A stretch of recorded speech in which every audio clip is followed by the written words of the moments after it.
Hey guys, and welcome back to my channel, The Pioneer Farmhouse. My name is Patricia.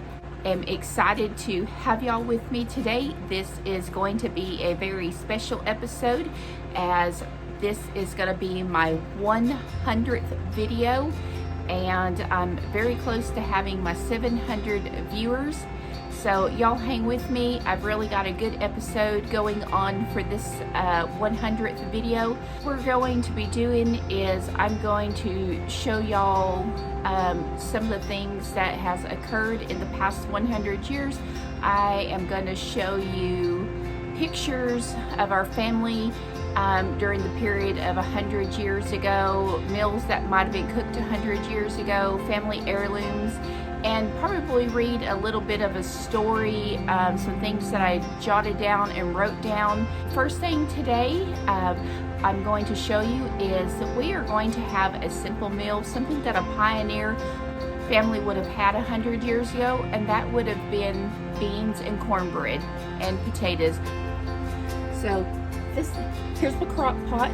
Last night I soaked a whole bag of northern white beans in this bowl, put it in water, and I just simply stuck it in this pot and put the lid over it to keep any dust or anything from settling onto it. So I got up this morning, went ahead and drained those beans, put fresh clean water in here and filled it up. I would say probably about 6 to 8 cups of water. Sliced onions, I put a whole onion in here. I would say a large onion. I've already salt and peppered this. So what I'm going to do now is I have this Cook's bone-in ham steak. You can see there the price of it was $1.89. Again, this is from one of my favorite stores that I like to shop at in Harrison, Arkansas. Their prices are just amazing, and pretty soon I'm going to have to make another trip because we are beginning to run low on meat. We've got a lot of everything else, but our meats is what we're running low on. So for the white northern beans, we do make these a little bit different from our pinto beans, and I am just gonna make decent sized chunks out of this.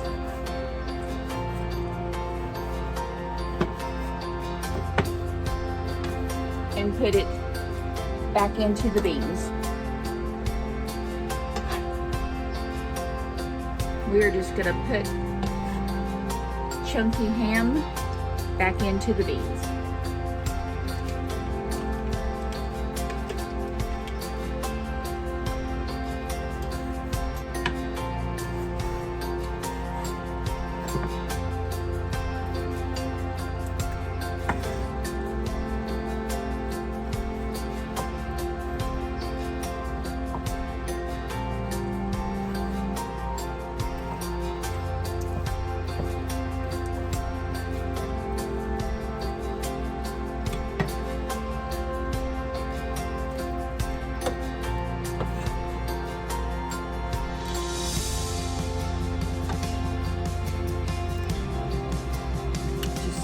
Give it a good stir. That way all works together. And this is everything that we will put in our great northern beans.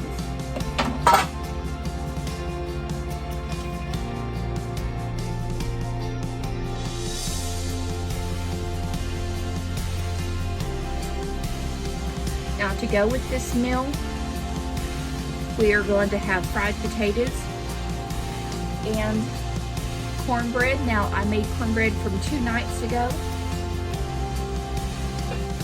So back in the day, the pioneers would not think about wasting food at all.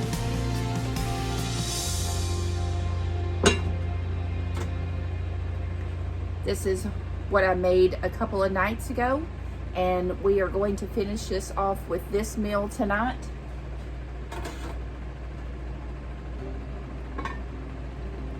We will also be making a simple Pioneer farmhouse dessert.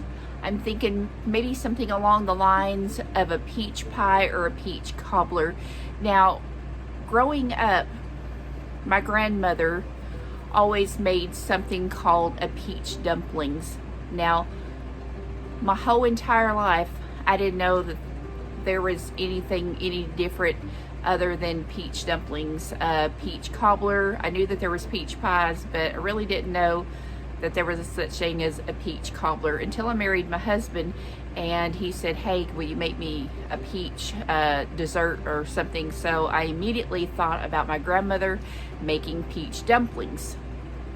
I made peach dumplings, and I remember him saying, what is this? And I said, well, this is peach dumplings. This is how my grandmother made it. Basically, it was crustless, and it had little dumplings that resembled a biscuit inside it, and it was just cooked in a stock pot. We're gonna try to keep it as simple as possible, pretty much but like a pioneer person would have done 100 years ago. A couple of videos back, I told y'all about a new tea that I found at the grocery store, and it's this Country Passion tea. Guys, this is excellent. This is wonderful. The taste of it is what I've always expected from a peach tea. I'm trying to get away from this glare. From this peach tea, and it meets all my expectations. It has that peachy taste that I like, and I'm sure back in the day that the pioneers had some form of tea that they had with meals. The ingredients on this country peach tea, and it is caffeine-free herbal tea. The ingredients is orange peel, rose hips, hawthorn, chamomile, natural peach flavors with natural flavors, blackberry leaves, hibiscus, peaches, and citric acid. Now I would have to say that's an awesome blend. I think all of those together makes for a very wonderful flavor on this peach tea, and I'm going to go get some peach tea started now. I'm going to put it outside through its process and put it in the refrigerator so that it can chill.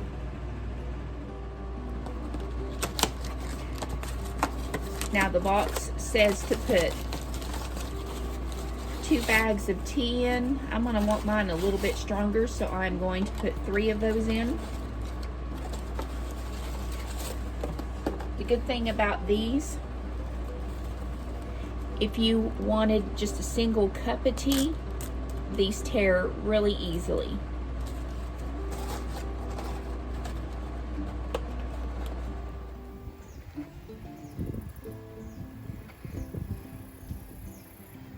Now I have this really nice Lipton Sun Tea jar. It comes with this yellow lid. I bought this at the Goodwill. I think I paid about $2 for it, and I am just loving it. And as y'all can see, let's see if I can get some close-ups of that wonderful tea, and you can see all the herbs that is in it.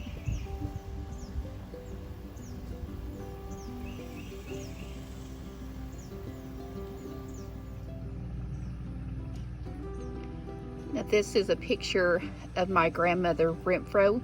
She was born in 1929, quite after the official pioneer days, but she did have to live through the times where there was no running water in the house, no electricity. There was a lot of food preservations and just things that we are going to talk about, things that she experienced. This picture was probably when she was about 19 years old.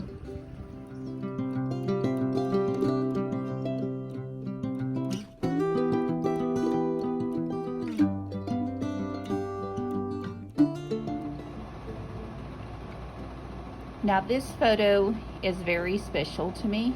This is a photo of my mother-in-law. She was born in 1899. She truly lived the ways of the pioneer woman. Unfortunately, I never got to meet her.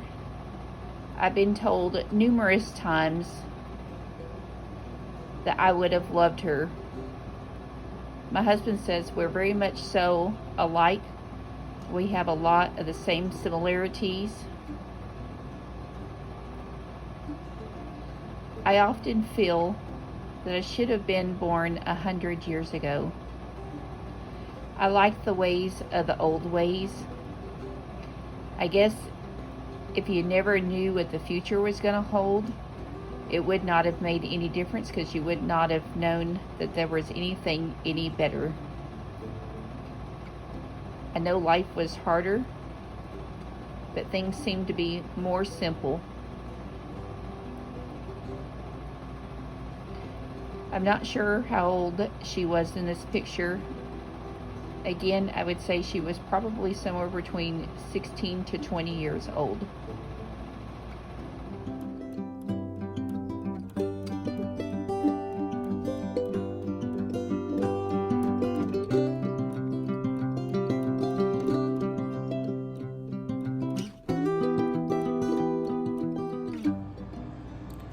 Life was so different 100 years ago. If I could only go back in time. As far as I can remember, I always thought I should have lived 100 years ago. Although that would have changed destiny. I love all things old, the way it was used, and the simplicity of life. 100 years ago would have put me in the year of 1923.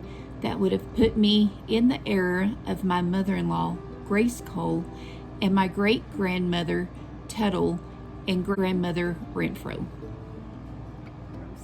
I'm going to share with you some things from back in the day.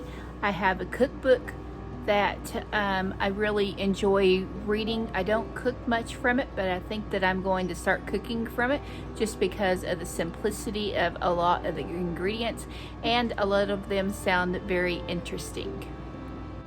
I'm going to turn the pages as if I was turning back in time.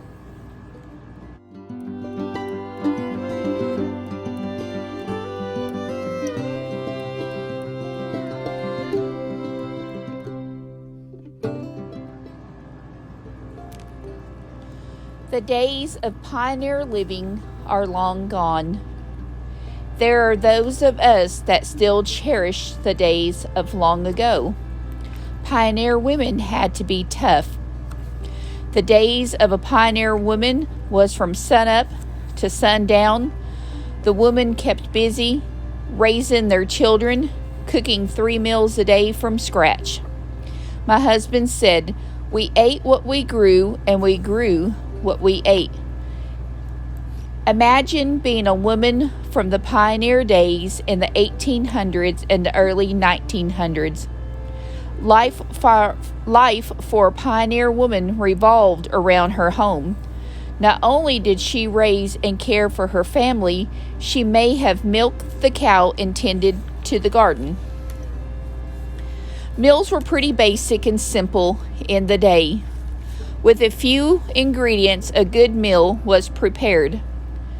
Common foods included potatoes, beans, lard, sugar, salt, baking soda, flour, cornmeal, honey, and molasses. Though these are basic foods we have today, for most, this was all they had. If you did not preserve food or have a means to store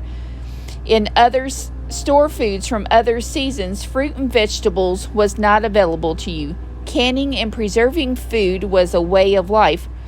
Preservation was done in multiple ways during that time. One common way was salt curing. If you were lucky, you had a smokehouse. Dehydration if your weather was dry. A root cellar. A dug ice house in the dirt. And if you were really lucky, a spring house.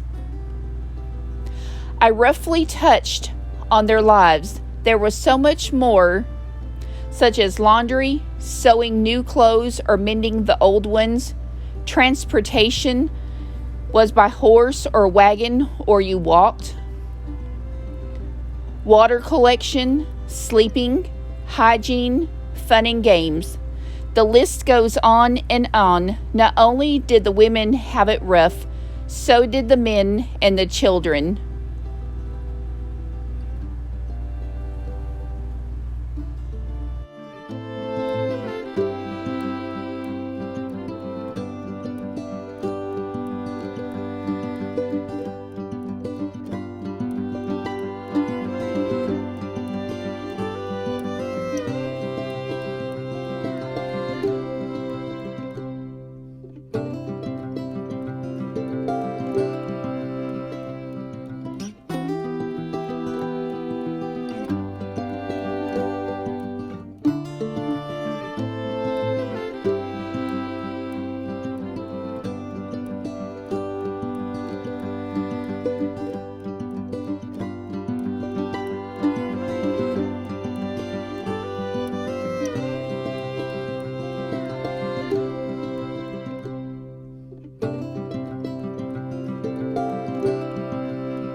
I'm going to share with you some things from my husband's mother that he kept.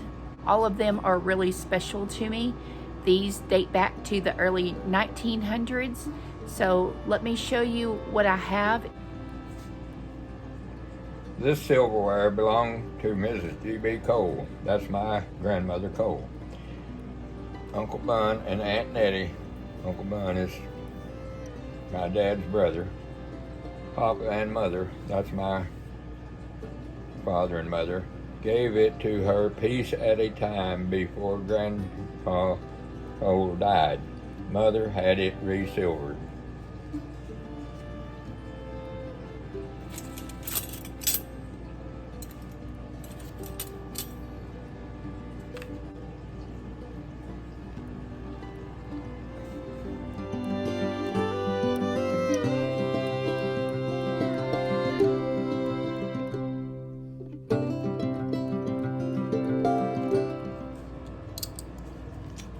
The 11 teaspoons marked capital S were wedding presents to Lizzie Seymour. Lizzie Seymour would be my grandfather Seymour's sister, and Nelson Frost, that would be her husband, May the 25th, 1899. That's quite the treasure. $18.99. Wonder how old these really are, because these were given to her in $18.99. I have no idea whether they bought new, or they could easily, I would say that they weren't bought new, that they were handed down from someone else. Handed down from another family generation. Yeah.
Hey guys, so I hope you're enjoying the video so far. I could go on and on talking about the pioneer women of the day, the life that they had, but not only was it just the women, it was the men and the children too.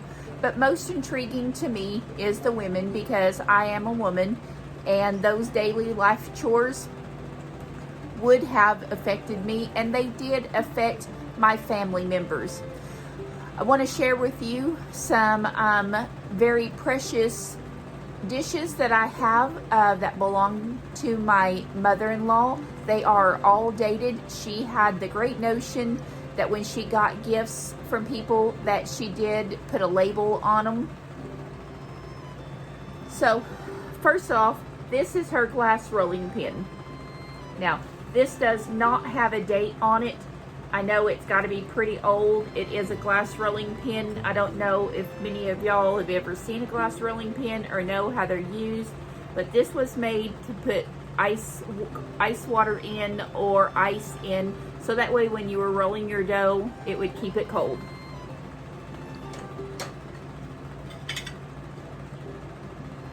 The other is this one, and it says a wedding gift. It's a wedding gift to Lance and Grace in 1922. This currently is 101 years old, but we know that it's older than that. The second dish I have is from Lizzie Frost, which is a family member to Grace. And I believe it says also 1922. This could also have been a very nice, precious family heirloom handed down. I do not know that, but again, this is over 100 years old. I have another beautiful and very stunning piece. It's from Cora Seymour, 1919, to Grace Cole. Now guys, tell me if that isn't beautiful and stunning. There is marks on the back. For those of y'all who know what they mean, I'll try to get closer without it blurring.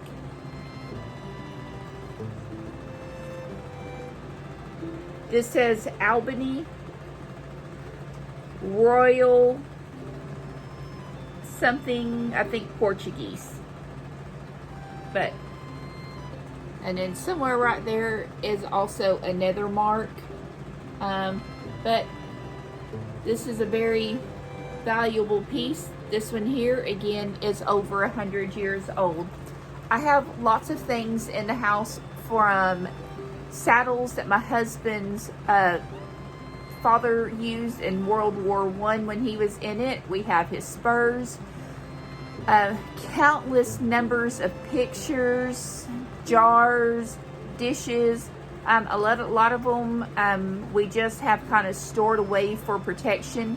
But these are things that means a lot to me. The silverware that y'all saw earlier, that is just wonderful. We have so many treasures that we have, and so many treasures that I would like to share with y'all. As y'all know, y'all have seen parts of my kitchen, and y'all know that it is just filled full of antiques. I do love antiques. I like vintage items, and I enjoy displaying them. One of my favorite treasures, as y'all could see, there's some over here on these, on this, there's some here on this pie safe, is mason jars. I have mason jars galore. And also up here, I have a kitchen cabinet. They're all across the top. My window sills, they're down in the library. They're just everywhere. I love mason jars. I like basically almost anything that is glass. And I just think that I like being able to share their story. Somebody used those one day long before I came along and bought it to put it in my house to either use or look at.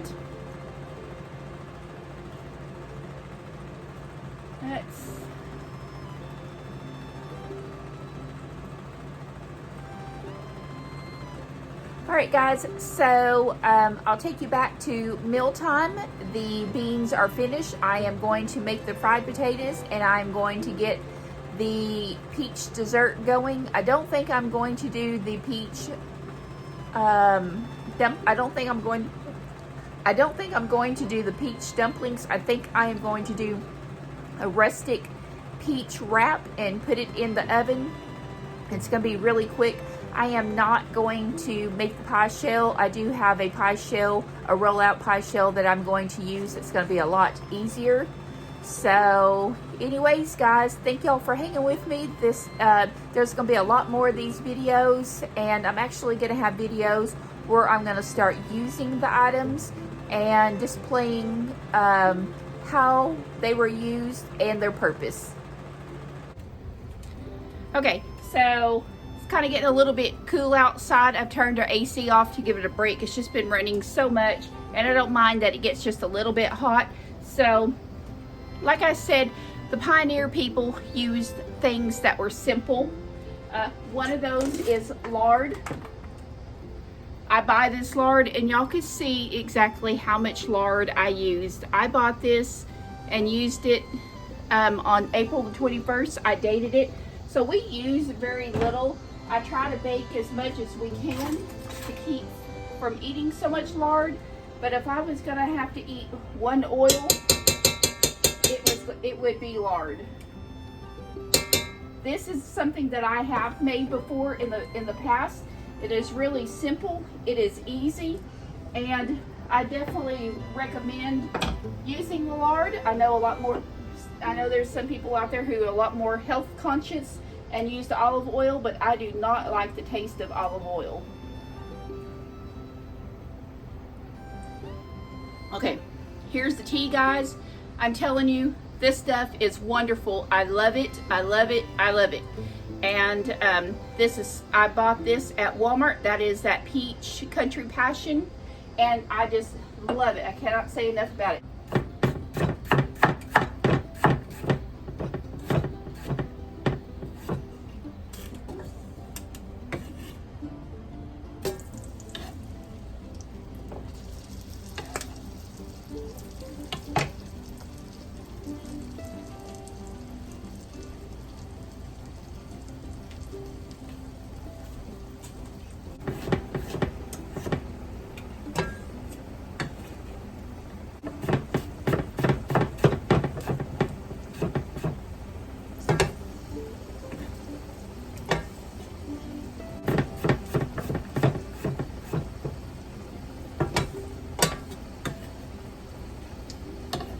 My knife skills are getting a lot better too.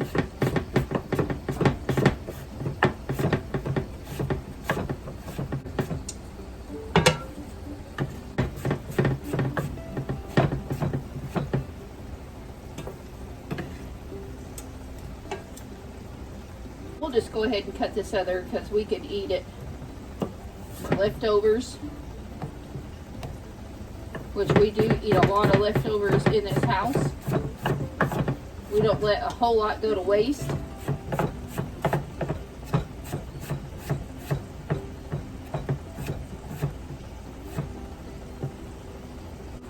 I am going to stick a lid on those. All right. That's done. That's done. The cornbread, we got leftovers. I'm just going to cut the bad parts off of it. They're getting a little soft, but I don't mind. The flavor will still be good.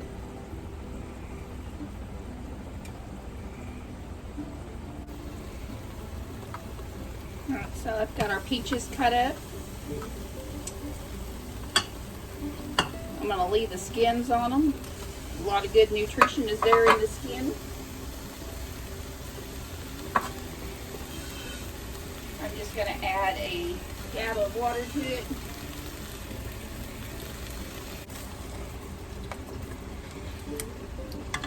I'm just going to give these a good mash and brought in the pot. Mine are just a little overripe, so they do mash up pretty fast. Let's go ahead and add the sugar to it.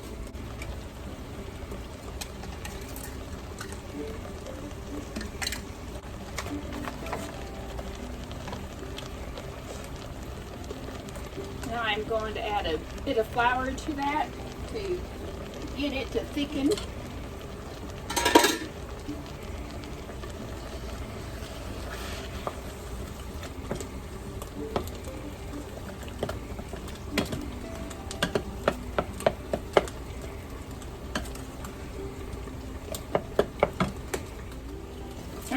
To this, I'm going to add butter. I think I just put some paper in there.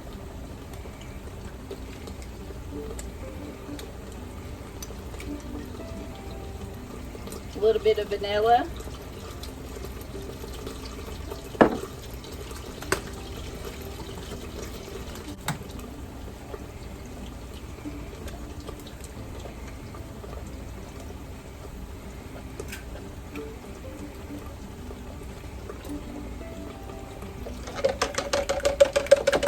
It also calls for 1 egg. So we're going to put just a little bit of this mixture in here so we don't make scrambled eggs.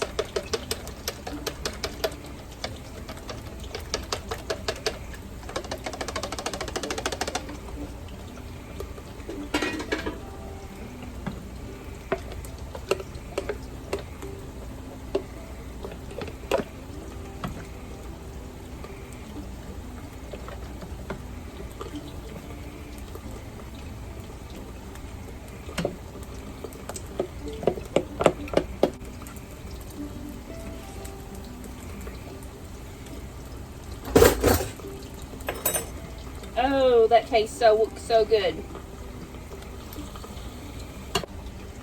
I'm going to attempt to put it on this